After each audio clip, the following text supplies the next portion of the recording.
Le ministre de l'Enseignement technique, de la formation professionnelle et de l'apprentissage, Nguessan Kofi, a eu une rencontre avec une délégation des chefs traditionnels de Botro le vendredi 20 décembre 2024 au lycée technique d'Abidjan-Cocody. Cette rencontre avait pour objectif de traduire la profonde gratitude des chefs traditionnels de Botro envers le ministre Nguessan Kofi qui leur a offert l'opportunité de voyager au Maroc afin d'approfondir leurs connaissances dans le domaine de l'agriculture. Elle est assez. Nana Memé, elle est assez. Au nom de tout le peuple de Botro, de Bouaké et de Diabo, ils vous disent infiniment merci et c'est vous, leur Jésus. C'est vous qui venez les sauver.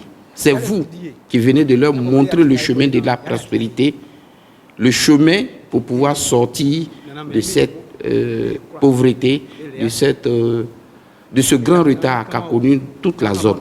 Ce voyage leur a permis d'acquérir de nouvelles techniques en matière d'agriculture intelligente et de revenir les mettre en pratique dans leur localité. Ce lycée agricole va s'ouvrir. Je crois que les constructions sont très avancées, mais il faut qu'on anticipe. C'est pour ça que nos partenaires du Maroc vont venir ici en mission et voilà, avec les parcelles que vous allez donner, ils vont nous aider à avoir des opérations pilotes qui permettront de former les jeunes et d'installer les jeunes sur leurs différentes terres. Donc, moi, je suis très heureux que vous soyez partis. Vous avez fait beaucoup de tours à l'intérieur du Maroc.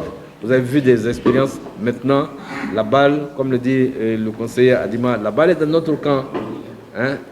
Qu'est-ce que nous allons pouvoir faire?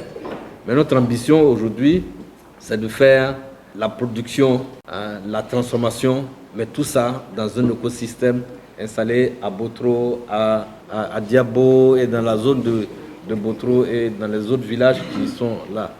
Et donc l'idée c'est un peu ça, comment on va accroître la productivité. Donc le foncier est devenu un enjeu important. Il faut pouvoir conserver le foncier parce qu'on va pouvoir mettre en valeur vos différentes terres pour accroître les revenus. Je crois que l'objectif du président de la République aujourd'hui, c'est l'autosuffisance alimentaire d'abord, et puis comment faire reculer la pauvreté.